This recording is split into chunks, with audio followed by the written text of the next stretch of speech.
자, 오늘은 예수님의 고향 방문에 대해서 이야기를 좀 시작하도록 하겠습니다. 여러분, 고향이 서울 아닌 사람 한번 손들어 보세요. 아유, 내리세요. 촌 사람들이 전부 서울 올라와가지고 폼 잡고 있었군요. 역시 저도 오리지널 서울은 아닙니다. 서울에 산 지가 꽤 돼서 이제 말도 서울 말씨를 쓰고 또 왜 웃으세요? 이제 서울 말씨 쓰죠? 네.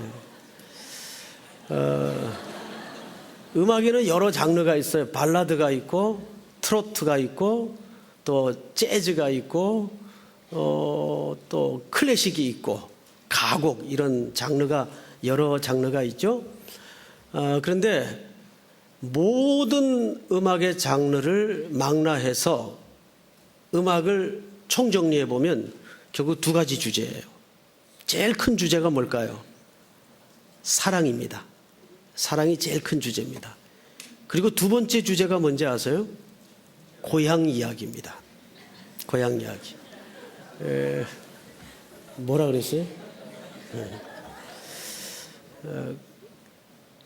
특별히 트로트 쪽에서는 고향 이야기가 더 많아요. 요즘 그 트로트계에 구자욱 목사님이라는 분이 갑자기 떴죠. 저는 우울할 때마다 그분 동영상을 봅니다. 아따 참말이요. 아주 은혜되더라고요.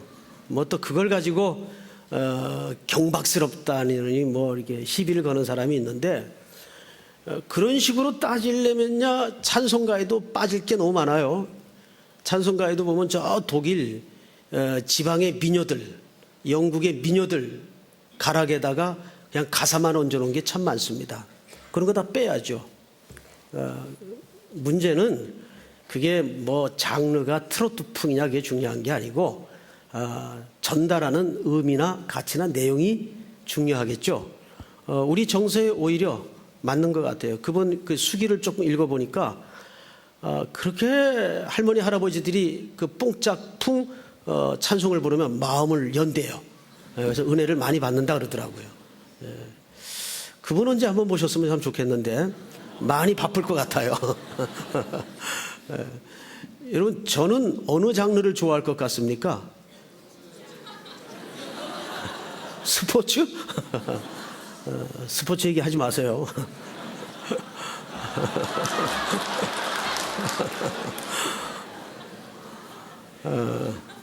저는 이제 사람들이 보기에는 목사님 클래식 굉장히 좋아할 것 같다 그래요. 제가 좀 너무 나갔습니다. 저는 사실 제일 정서에 맞는 그 장르는 트로트입니다. 그 중에서도 제일 좋아하는 노래가 그 고향역, 코스모스 피어있는 정든 고향역, 이렇게 시작되는 노래가 있어요. 나훈아 씨가 불렀죠. 그분 요즘 안 보이대요. 좀 궁금하긴 한데 큰 관심사는 아니고, 오늘 그 고향 얘기를 좀 하겠습니다. 제게도 고향이 있죠. 근데 원래 고향은 사실 자기가 태어난 곳도 고향이지만 원래 고향은 아버지 고향이 내 고향이에요. 그게 원래 고향입니다. 그런데 오늘 여기서 예수님의 고향은 나사렛으로 소개가 되고 있습니다. 나사렛이 예수님의 고향 맞아요? 아니죠. 예수님이 태어난 곳은 베들레헴이죠. 떡집이라고 의미한 베들레헴에서 태어났죠. 근데 일찍이 그 태어난 곳을 떠났던 것 같아요. 그래서 예수님은 거의 한 30년 세월을 나사렛에서 삽니다. 이 나사렛이라는 말은 원래 구약에 나와요. 눈을 씻고 봐도 없던데 눈을 씻고 보니까 없죠. 여러분, 구약에 보면 구별된 자, 나실인이라는 표현이 나와요. 민수기에 보면 그 나실인이 나지르라고 부릅니다. 거기에서 나자렛, 이 어근이 같은 뿌리를 하고 있습니다. 그래서 이 나사렛이라는 동네는 원래가 구별되어진 마을이라는 뜻이에요. 참 아이러니하죠. 근데 이 마을은 그렇게 뭐 이렇게 좋은 동네가 아니에요. 상당히 변두리입니다. 근데 예수님이 지금 어디에 있다가 이쪽으로 가시냐 하면 가버나움이라는 동네에서 엄청난 역사를 나타냈어요. 귀신도 쫓아내고 역사도 일으키고 굉장한 또 환호도 있었고 사람들이 구름 인파로 무리지어서 예수님을 쫓기도 했습니다. 가버나움은 무슨 뜻입니까? 나훔, 구약에 나오죠. 나훔 선지자. 나훔서라는 책이 구약에 있어요. 그 나훔이라는 말은 위로자 또는 위로의 사람이란 뜻입니다. 그 의미가 담긴 마을만큼이나 가버나움에서는 예수님에게 반대만 있었던 것도 아니고 격려와 위로와 환호와 환영이 있었어요. 그러다가 이제 이 가버나움에서 그저 거리로 한 30분 정도의 가까운 거리입니다. 실제로 나사렛이라는 예수님이 한 30년을 거의 자란, 그러니까 33년 중에 대충 한 30년을 살았으니까 거기가 예수님에게는 고향이죠. 그 김상진 씨라는 가수가 있는데 그분이 부른 그 유명한 대표곡 중에 하나가 정이 들면 고향이라고 그 누가 말을 했던가 아니야 그것은 거짓말 뭐 이런 노래가 있어요. 이제 그 얘기는 오래 살면 정이 들어서 그것이 고향이 될 줄 알았는데 고향이 참 그립더라. 그 얘기를 이제 반어법식으로 묘사한 가사가 있습니다. 설교를 하려면 이런 걸 다 알아야 돼요. 이렇게 이제 예수님은 가버나움에서 나사렛으로 옮겨갑니다. 근데 그 나사렛이라는 동네가 허름한 동네이긴 한데 그것이 구별된 이런 의미를 가진 동네예요. 자, 그러면 우선 나사렛 안에서 벌어졌던 일을 헤집어 보기 전에 한 가지 좀 멀리 떨어져서 이 성경 전체를 봐야 될 이유가 하나 있는데 이 방문이 첫 번째 방문이 아니란 뜻입니다. 몇 번째 방문인가 하면 두 번째 방문이에요. 자, 같은 곳을 두 번, 세 번 갈 때는 똑같은 목적을 가지 않습니다. 목적을 가지고 가지 않습니다. 첫 번째 방문할 때와 두 번째 방문할 때 의도와 계획이 목적이 다 달라요. 자, 첫 번째 갈 때는 어떤 차이가 있는가 하면 혼자 가셨어요. 그리고 가셔서 상당히 재미를 못 봤습니다. 우리 그 대목을 한번 좀 보도록 하십시다. 앞으로 넘겨서 몇 절을 보시냐 하면 3절을 보십시다. 3절. 3절이 아니고 3장 20절 쭉 한번 교독을 하죠. 집에 들어가시니 무리가 다시 모임으로 식사할 겨를도 없는지라. 시작. 예수의 친족들이 듣고 그를 나오니 이는 그가 미쳤다 하미로라. 예루살렘에서 내려온 서기관들은 그가 바알세불이 집혔다며 또 귀신의 왕을 힘입어 귀신을 쫓아낸다 하니 예수께서 그들을 불러다가 비유로 말씀하시되 사단이 어찌 사단을 쫓아낼 수 있느냐.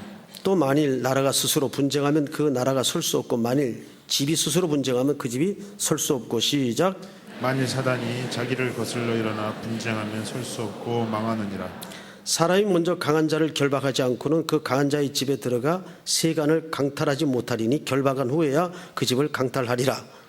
내가 진실로 너희에게 이르노니 사람의 모든 죄와 모든 모독하는 일은 사심으로 누구든지 성령을 모독하는 자는 영원히 사심을 얻지 못하고 영원한 죄가 됐느니라 하시니. 시작. 이는 그들이 말하기를 더러운 귀신이 들렸다 함이로라. 31절. 그때에 예수의 어머니와 동생들이 와서 밖에 서서 사람들을 보내어 예수를 부르니. 시작. 우리가 예수를 둘러앉았다가 여짜오되 보소서 당신의 어머니와 동생들과 누이들이 밖에서 참나이다. 대답하실 때 누가 내 어머니이며 동생들이냐 하시고. 시작. 둘러앉은 자들을 보시며 이르시되 내 어머니와 내 동생들을 보라. 다 같이 누구든지 하나님의 뜻대로 행하는 자가 내 형제여 자매요 어머니라. 아멘. 자, 예수님이 첫 번째 고향을 찾아서 거의 미치광이 취급을 받았습니다. 그리고 예수님의 어머니와 친인척들에게도 예수님께서 굉장히 단호한 태도와 표현으로 절연을 하다시피 누가 내 형제고 어머니냐? 이 회중을 보라. 내 아버지의 뜻대로 행하는 자라야 내 형제요, 자매요, 어머니니라. 새로운 가족을 설명하십니다. 이제 저녁 예배 쭉 꾸준히 참석했던 분들은 이 대목 함께 나누었던 것 기억나시죠? 이렇게 별로 1차 방문 때 재미를 못 봤어요. 그러면 2차 방문 때는 어떠했는가? 2차 방문 때는 혼자 가지 않았어요. 제자들을 동반해서 갑니다. 그러면 1차 방문 때는 왜 제자들을 동반하지 않았느냐? 그때는 12제자가 아직 구성되기 전입니다. 이제 막 뽑고 있는 중이었어요. 그래서 오늘 고향을 방문하기 직전인 9절에 이렇게 소개되고 있습니다. 3장 13절을 보세요. 또 산에 오르사 자기가 원하는 자들을 부르시니 나온지라. 이에 12를 세우셨으니 이는 자기와 함께 있게 하시고 또 보내사 전도도 하며 귀신을 내쫓는 권능도 가지게 하려 하심이로라. 이 12를 세우셨으니 시몬에게는 베드로라는 이름을 더하셨고 또 세베대의 아들 야고보와 야고보의 형제 요한이니 이 둘에게는 보아너게 곧 우레의 아들이라는 이름을 더하셨으며 또 안드레, 빌립, 바돌로메, 마테, 도마, 알페의 아들 야고보 및 다데오와 가나안인 시몬이며 또 가룟 유다니 이는 예수를 판 자더라. 이제 겨우 제자들을 막 세팅해가는 추려가는 중이었기 때문에 1차 고향 방문 때는 이들을 동반하지 않았습니다. 혼자 가셨어요. 그런데 2차 고향 방문 때는 이들을 데리고 갑니다. 그래서 잘 생각을 해보세요. 1차 때 방문을 해서 재미를 못 봤다면 2차 때 2번 가는 것도 부담스러울 텐데 제자들을 동반해서 2번째 고향을 찾는다면 부담이 됐을까요? 안 됐을까요? 또 무슨 일을 겪을지 모르거든요. 부담이 됐을까요? 안 됐을까요? 적어도 이제는 제자들을 거느린 선생의 입장이에요. 스승이 지금 고향을 방문하는데 그래도 고향 사람들이 예수 이러진 못하더라도 환호는 못하더라도 딴지는 걸지 말아야 될 텐데 1차 때 한번 곤욕을 치렀단 말이에요. 그걸 예수님이 모를리 만무하단 말이죠. 알고도 이 제자들을 데리고 2차 고향 방문을 합니다. 그렇다면 제자들을 동반했다는 것은 이 고향 방문과 제자들 사이에 아직 드러나지 않는 어떤 연관성이 있다는 것을 알아야 돼요. 오늘 사실 저와 여러분들이 함께 발견하고자 하는 초점은 그 대목에 있습니다.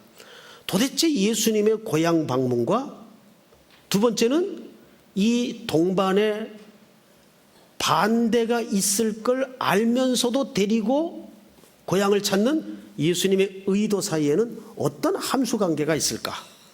그래서 이거 1차와 2차 방문의 차이점을 알아야 되는데 1차 때는 제자들을 동반하지 않았다.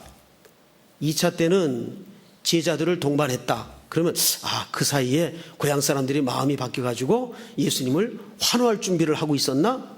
웬걸? 오늘 본문으로 이제 본격적으로 들어가 보십시다. 1절부터 읽겠습니다. 예수께서 6장입니다. 거기를 떠나사 고향으로 가시니 제자들도 따르니라. 자, 여기에 중요한 함수관계가 있다고 그랬어요. 예수님의 고향 방문과 제자들. 자, 2절을 한번 같이 읽겠습니다. 시작. 안식일이 되어 회당에서 가르치시니 많은 사람이 듣고 놀라 이르되 이 사람이 어디서 이런 것들을 얻었느냐? 이 사람이 받은 지혜와 그 손으로 이루어지는 이런 권능은 어찌 있느냐? 자, 고향 사람들이 놀랐어요. 근데 이 놀람은 경탄에 맞지 않는 놀람이 아니에요. 매우 이상하게 생각한 겁니다.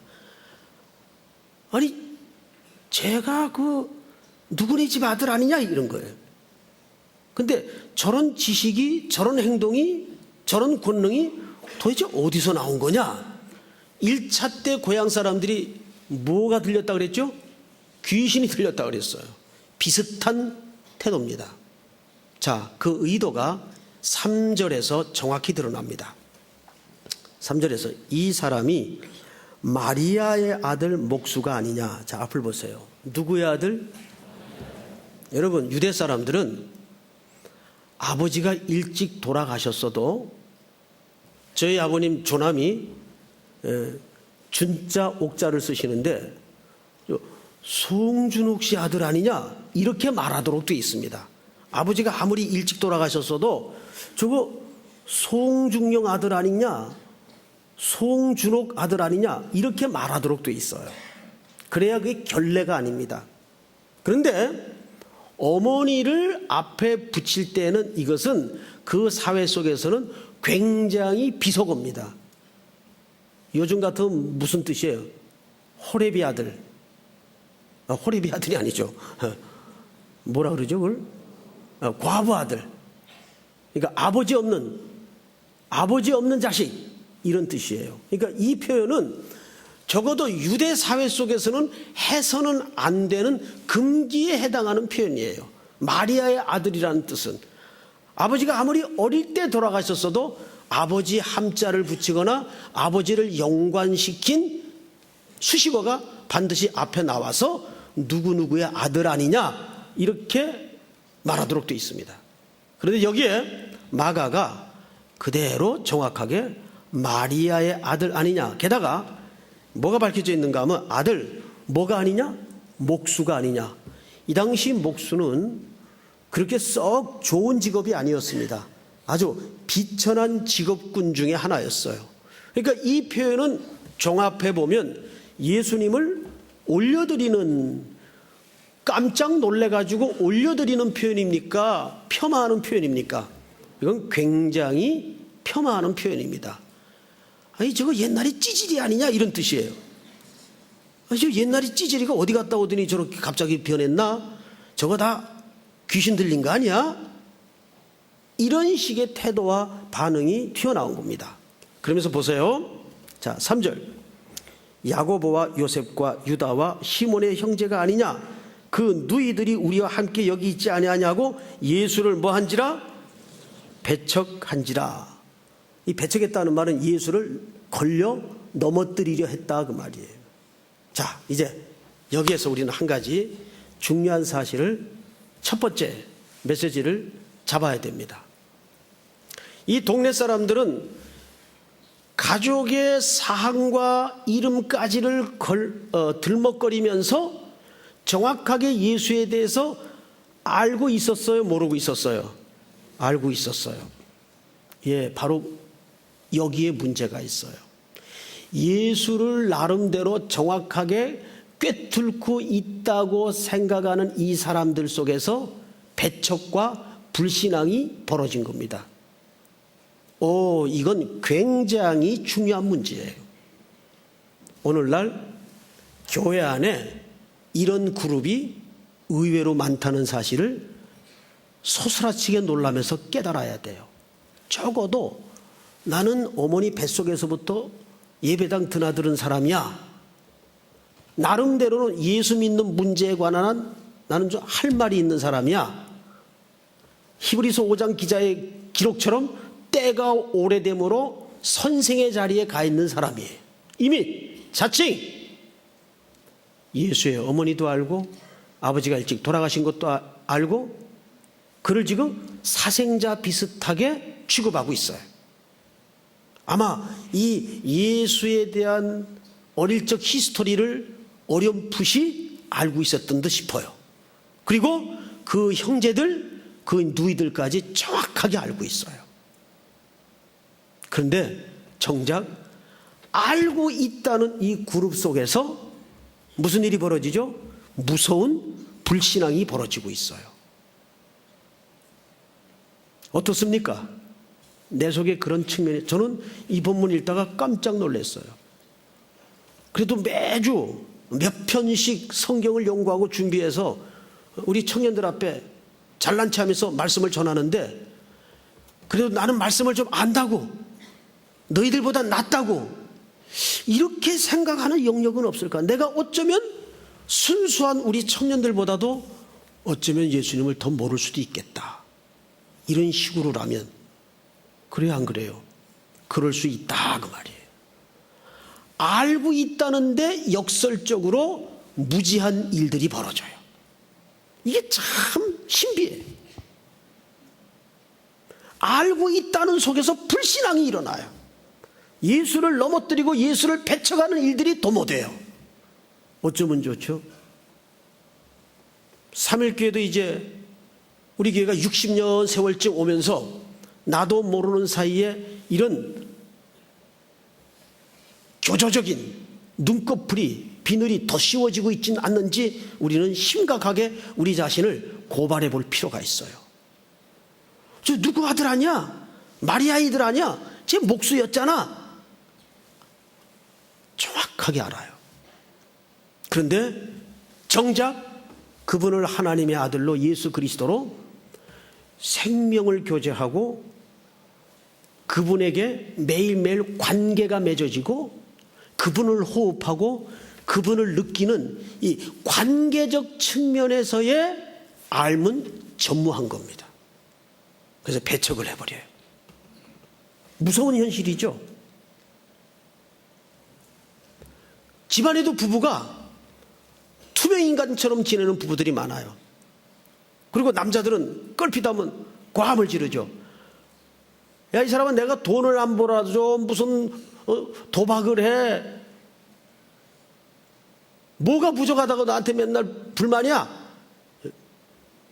우리 집 얘기가 아니고 우리 집 예를 들면 그런데 부부 생활이라는 게 돈 벌어다 주고 못된 짓 안 하는 것만 부부 생활인가요?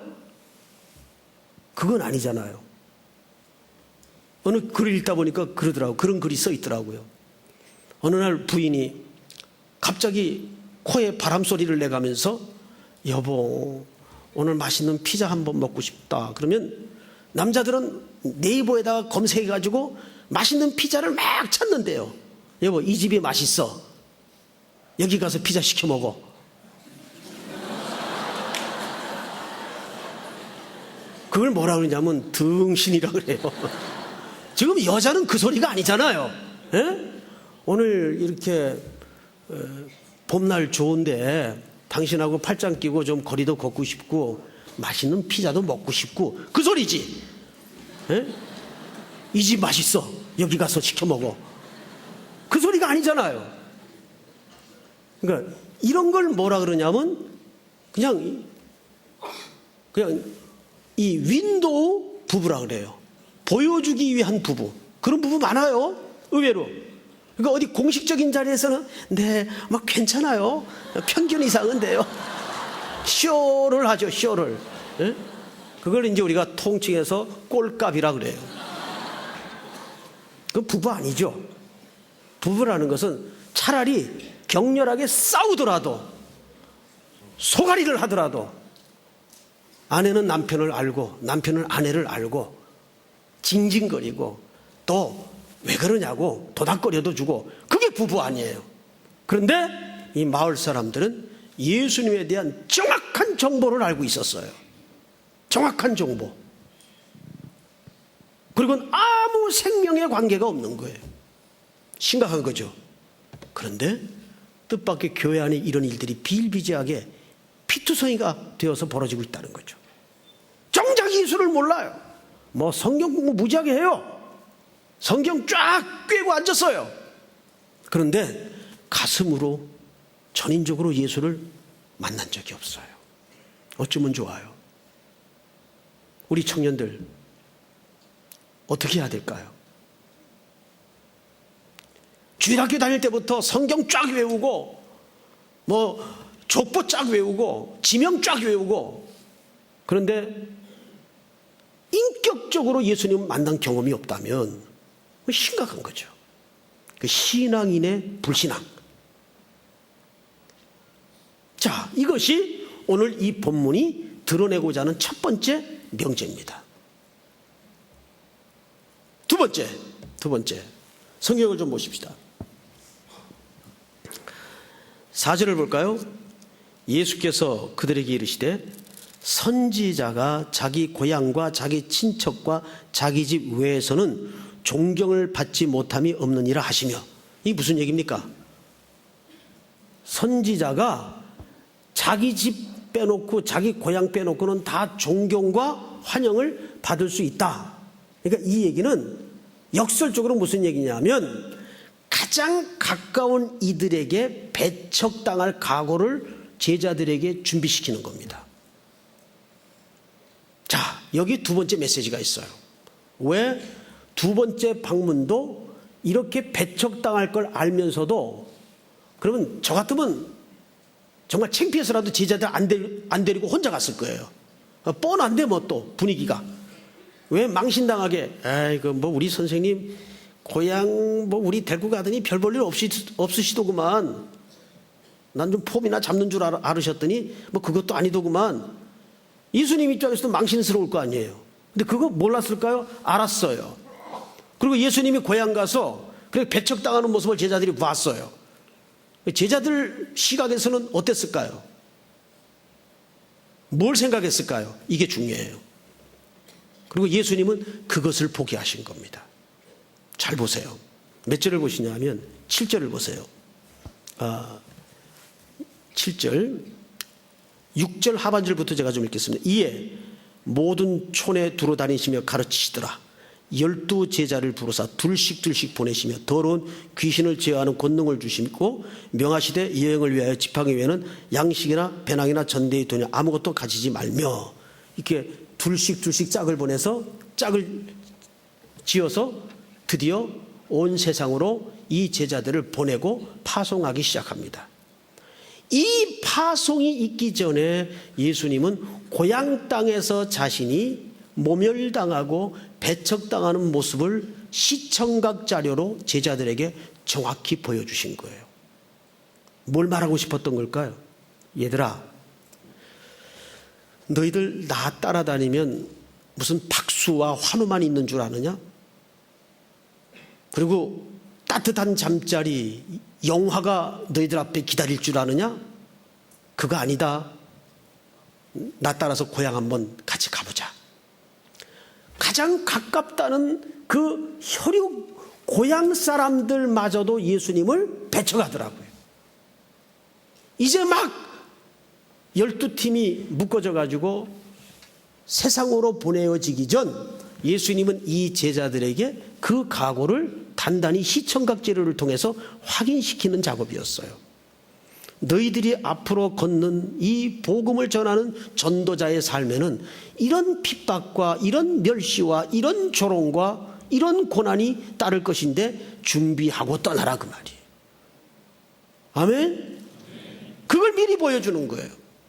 사도 바울이 예루살렘을 향해 갈 때도 뭐라 그랬죠? 환난과 결박이 나를 기다린다 하시나 내가 복음을 전하는 데에는 나의 생명을 조금 더 귀한 것으로 여기지 않겠노라. 그 얘기를 왜 할 수 있었을까요? 미리 여선지자들을 통해서 그 결박당하는 그림을 미리 보여줍니다. 바울에게. 그래서 주변의 사람들이 뜯어말려요. 이런 환상을 미리 보여주는 걸로 봐서 이거는 하나님이 올라가라는 뜻이 아닙니다. 올라가지 마십시오. 여기서 해석자들이 헷갈렸어요. 이거는 하나님이 올라가라는 뜻이 아닌데 바울이 고집을 씌우고 올라갔다. 이렇게 해석하는 자도 있어요. 아니에요. 환난과 결박이 기다리는 그 예루살렘 길을 단단히 무장하고 가도록 하나님께서 바울에게 미리 보여주신 그림이었어요.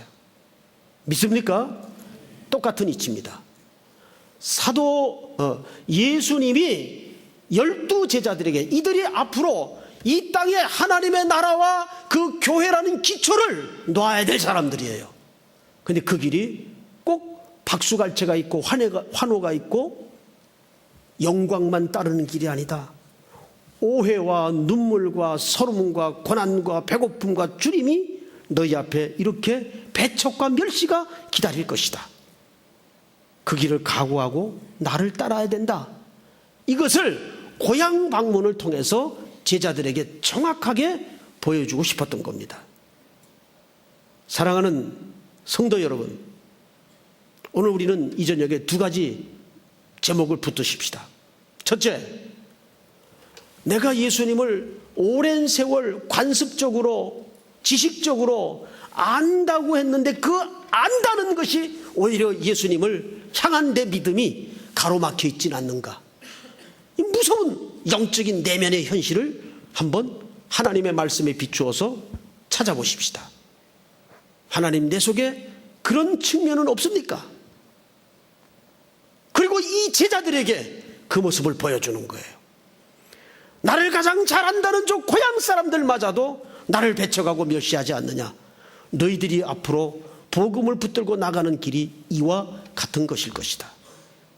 그러니 각오하고 나를 따르라. 이거를 시청각 재료를 통해 제자들에게 한번 확인시키고 지나가는 겁니다.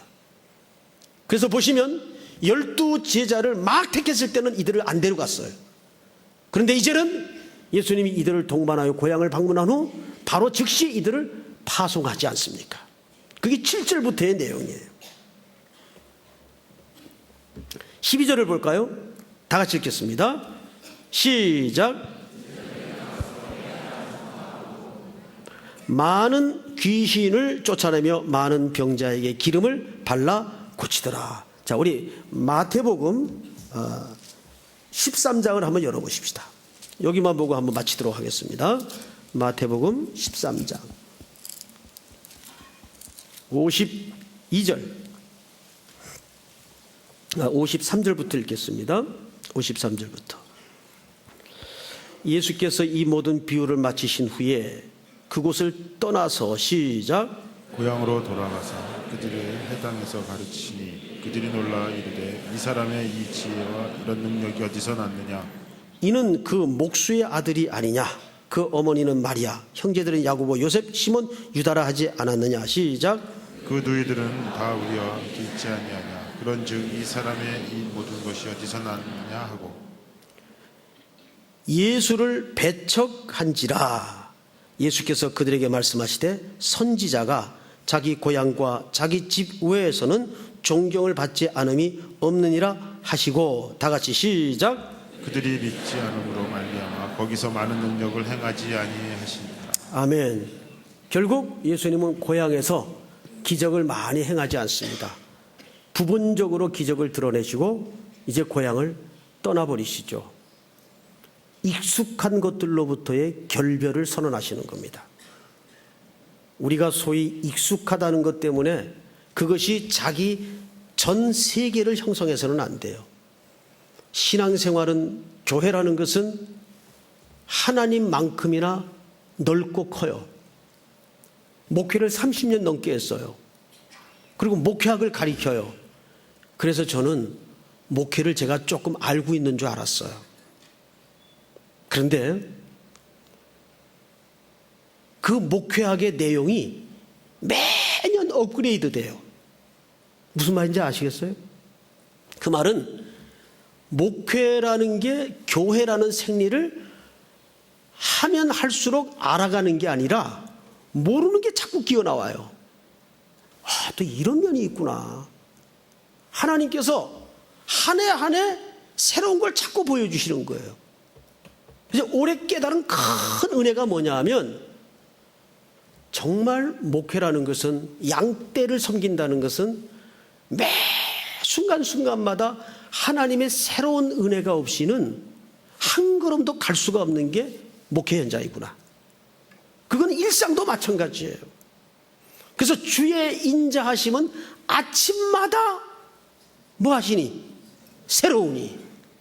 하나님이 아침마다 새로운 은혜를 주시는 거예요. 그래서 내가 알고 있는 거 내려놔라. 내가 써먹던 거 내려놔라. 내가 과거에 흔들었던 능력 내려놔라. 오늘은 오늘 살아갈 새 은혜가 필요할 뿐이다.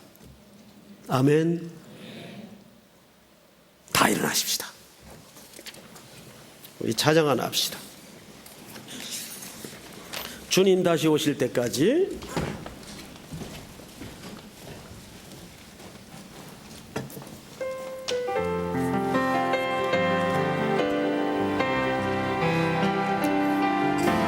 주님 다시 다시 오실 때까지 나는 이 길을 가리라.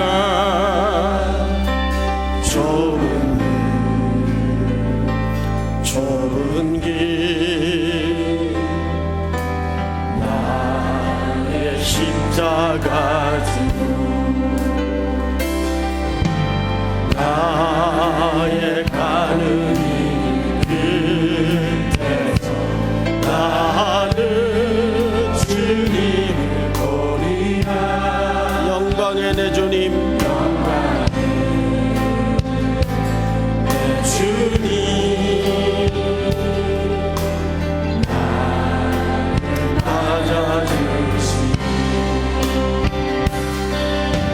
주님 다시 오실 때까지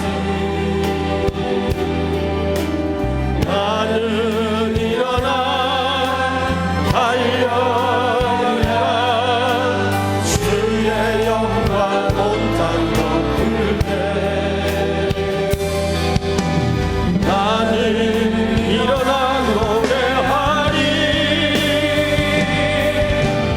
내 사모하는 주님, 온 세상 구주시라.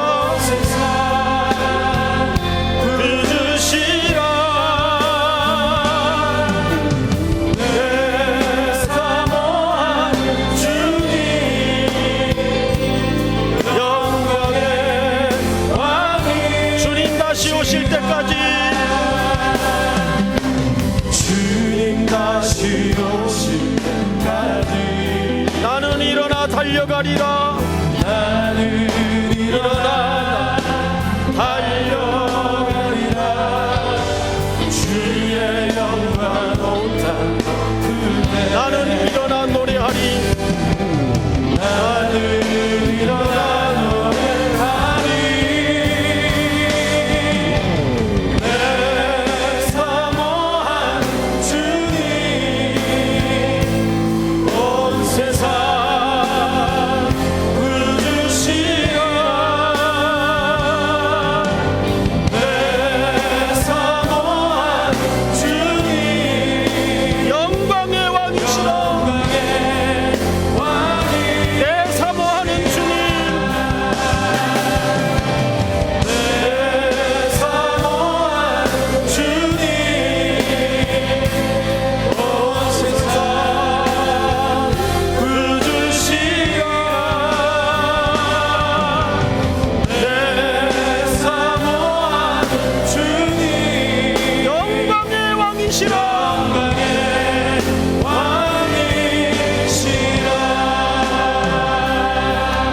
우리 이 시간 다 같이 한번 또 삶으로의 예배로 출발하기 전 힘을 달라고 기도하고 새 은혜를 달라고 기도하십시다.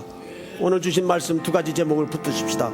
하나님, 제가 예수님을 믿는다고 공부도 했고 성경도 읽었고 오랜 세월 성전문을 드나들었지만은 그 안다고 하는 것 때문에 내 속에 오히려 하나님을 알아가는 불신앙은 자리 잡고 있는 영역이 없는가를 주의 말씀 앞에 돌아보게 하여 주시옵소서. 고향에서도 배척받았던 예수님, 우리가 그 뒤를 따르는 제자들입니다. 우리가 하나님의 손에 붙들려 이 길을 갈 때 수많은 오해도 받고 억울한 일도 당하고 여러 가지 험난한 일들을 겪을 수밖에 없습니다. 박수와 영광과 갈채만 우리 앞에 준비되어 있는 게 아니에요. 손해를 각오해야 되고, 때로는 위험을 각오해야 되고, 핍박을 각오해야 되고, 어려움을 각오해야 됩니다. 인간의 언어와 마음으로는 풀어낼 수 없는 험난한 말들과 일들을 겪어야 됩니다. 그럴지라도 주님 부르신 이 길을 포기하지 못합니다. 너무너무 주님을 사랑하기 때문입니다. 묵묵히 씨를 뿌리며 이 길을 걷도록 은혜를 주시옵소서. 이 한 주간도 그 말씀에 붙들려 순종케 하여 주시옵소서. 우리 다 같이 한번 주여 부른 다음에 소리내어 통성으로 기도합시다. 주여! 사랑하시는 아버지 하나님, 은혜를 감사합니다. 아버지, 우리에게 귀한 시간을 주셔서 하나님의 말씀 앞에 엎드리게 하시고 하나님을 이끌어 준 말씀 앞에 우리가